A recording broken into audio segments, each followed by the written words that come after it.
Welcome to the Ancestral Findings Podcast. If you are looking for a way to keep your physical genealogy documents organized as well as safe, join me today and I'll show you a few useful hints to push you in that direction.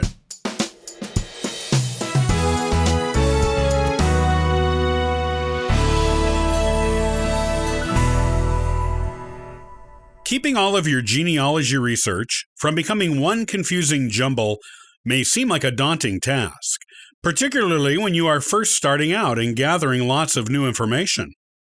The good news is that it does not have to be this way. There are some simple tried and true methods of organizing your genealogy, so what you are looking for is always right at your fingertips. With these tips, you will never have to wonder about where a certain document is anymore. Here are the best tips to follow to keep your genealogy research papers organized. Buy a 3-ring binder for each individual family surname in your tree. Using a label maker or a printer, print out a front and spine cover or label for the binder with the surname on it. This will make it easy to find on a bookshelf. Buy archival-safe plastic sheet protectors as often as needed to keep all of your documents in order and safe for future generations. Arrange documents in each binder by type and in chronological order. This makes it super easy to find what you're looking for with each individual family. You never know when you will need a particular document to show a relative, apply for a lineage society, or to refer to it in your genealogy research. Simply arrange your documents in each individual binder by categories, such as birth records, death records, marriage records, newspaper articles, graduation papers, military records, wills, old photos, and such. Then, within each category, arrange the individual documents into chronological order.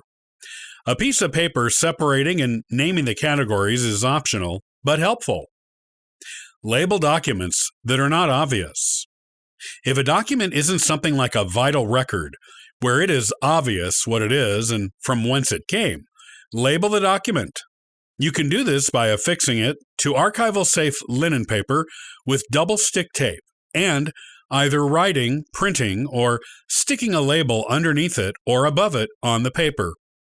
If the paper is large enough, you may be able to fit and label 2 or even 3 small documents to it.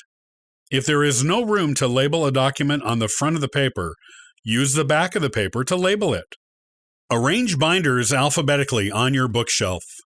This just makes the family you're looking for that much easier to find. If you discover that you are acquiring too many new genealogical documents for a particular family for them to fit into one binder, then purchase a new binder and label it for that family, as in Volume 2, and even 3 and 4 if you need the space. Make a table of contents for each binder. You can do this by printing one on your computer. It is totally optional and will need to be updated as you add new documents to the binder. But it is a nice touch that will help other researchers in the future use your binders more easily.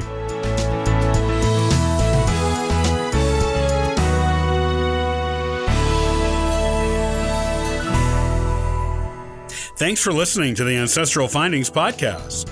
Be sure to visit ancestralfindings.com for additional free genealogy resources and weekly giveaways. Happy searching!